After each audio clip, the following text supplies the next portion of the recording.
Cette idée d'une approche un peu brutale, c'est pas juste une image pour faire joli. Non, non, c'est vraiment au cœur de tout ce qu'on va voir. Parce qu'en pharmacologie, c'est un peu comme à la guerre. La précision, c'est la clé pour gagner la bataille pour le patient, tout en évitant les dégâts inutiles. Et justement, voici notre grande analogie. À gauche, vous avez le fusil à pompe. C'est puissant, ça couvre une large zone, mais ça fait beaucoup de dégâts.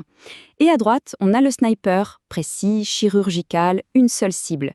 Si vous comprenez cette différence, eh bien, vous avez compris l'essentiel de la pharmacologie moderne des hypnotiques. La promesse, elle est donc très simple. Vous donner un vrai cadre de pensée stratégique.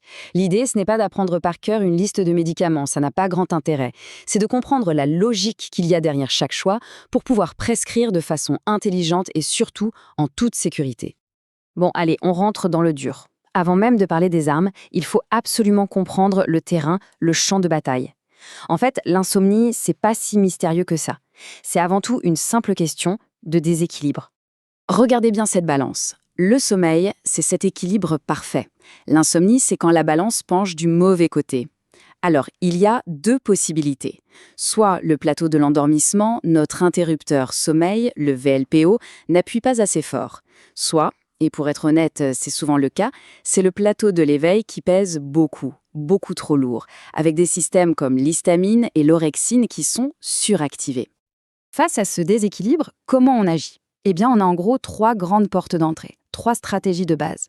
La première, c'est de copier le signal naturel de la nuit, avec la voix de la mélatonine. La deuxième, c'est de forcer le sommeil en boostant le GABA. Et la troisième, c'est de baisser le volume en bloquant les signaux d'éveil. On va les décortiquer une par une. On commence avec la stratégie la plus subtile. Ici, on ne force absolument rien. Le but n'est pas d'assommer le cerveau. L'idée, c'est plutôt de le guider, de lui souffler à l'oreille qu'il est l'heure de dormir, en créant une sorte d'illusion parfaite. Pour comprendre, l'analogie du capteur solaire est parfaite. Notre horloge biologique interne, c'est ce capteur. Le problème chez l'insomniaque, c'est qu'il est souvent bloqué en mode plein soleil. Le rameltéon, c'est tout simple, c'est comme si on venait poser une petite couverture sur ce capteur. Le cerveau est trompé, il se dit « Ah, le soleil se couche » et il lance tout seul, naturellement, le processus du sommeil. Donc, si on résume cette première approche, la cible, c'est notre horloge interne. Le mécanisme, c'est d'imiter le signal de la nuit. Et l'avantage majeur, c'est qu'on évite la dépendance. Parce qu'on ne fait que guider le système, on ne le force pas. C'est de loin l'approche la plus physiologique. Bon, on change complètement de registre maintenant, on passe à l'artillerie lourde. Fini de guider, là on va forcer. On va aller appuyer directement sur le plus gros interrupteur off du cerveau, le système GABA. Et c'est là, vraiment, que notre histoire de fusil à pompe et de sniper prend tout son sens. Alors là, attention, c'est le point crucial à comprendre. Le récepteur GABA, ce n'est pas un simple bouton. Imaginez plutôt un tableau de bord avec plusieurs interrupteurs qu'on appelle des sous-unités. Retenez bien ça. La sous-unité alpha 1, c'est l'interrupteur du sommeil. Mais à côté, alpha 2 gère l'anxiété et alpha 5 joue sur la mémoire et le tonus musculaire. Le mot-clé de toute l'histoire, c'est la sélectivité. Et voilà notre fameux fusil à pompe, la benzodiazépine. Son but, c'est d'éteindre la lumière en activant alpha 1. Le problème, c'est que son tir n'est pas du tout sélectif, il arrose partout. Le résultat ?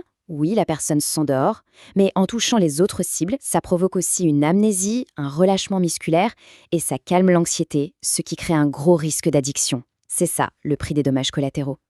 Maintenant, regardons le sniper, les Z-drogues, comme le zolpidem.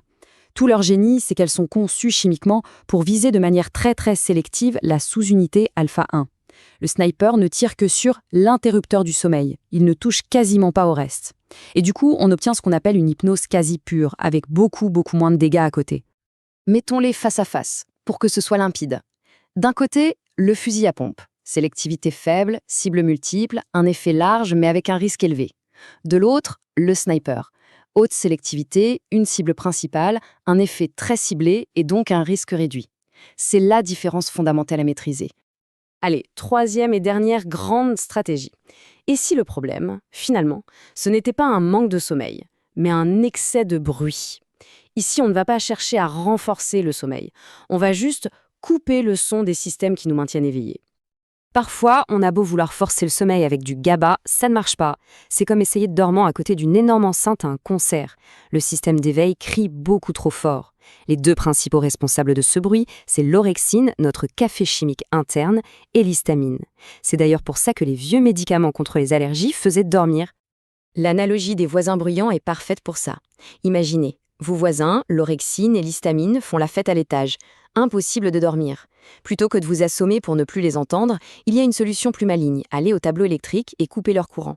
C'est exactement ce que font les antagonistes. Le bruit s'arrête et le sommeil peut enfin s'installer, tout naturellement. Voilà, on a vu nos 3 grandes stratégies. La grande question maintenant, c'est comment on choisit la bonne? Il est temps de rassembler tout ça dans une sorte de tableau de bord pour y voir plus clair et guider la décision. Voici donc la synthèse de notre arsenal. Si on veut une induction douce pour recaler un rythme, on pense au Rameltéon, notre faux crépuscule. Si on a besoin d'une induction forte et très ciblée, on sort le sniper, les Z-Drugs. Pour une induction forte, mais si on a aussi besoin de calmer l'anxiété, on peut envisager le fusil à pompe, les benzodiazépines. Et enfin, si le problème c'est de rester endormi face à un éveil trop fort, on utilise le coupe-circuit des antagonistes. Et ça, il ne faut jamais l'oublier. Chaque prescription, c'est un acte réfléchi. Comprendre ces mécanismes, ce n'est pas juste pour la culture générale, c'est une vraie responsabilité professionnelle. Savoir choisir l'arme la plus adaptée avec le moins de dommages possible, c'est ça la compétence clinique. Allez, pour être sûr que tout est bien en place, un petit quiz super rapide. Pour une hypnose pure, on vise quelle sous-unité? L'alpha 1, bien sûr. L'analogie du faux crépuscule, ça correspond à quel médicament? Au Rameltion. Et enfin, les gros effets secondaires des benzodiazépines, ils sont dus à quoi? À leur manque de sélectivité. Parfait. Et pour finir, une petite question pour vous. Quelle est l'image qui vous a le plus aidé à comprendre? Le sniper super précis, le fusil à pompe un peu brutal, ou les voisins bruyants qu'on fait taire? Ancrer ces images, c'est vraiment la clé pour s'en souvenir plus tard. Merci beaucoup pour votre attention.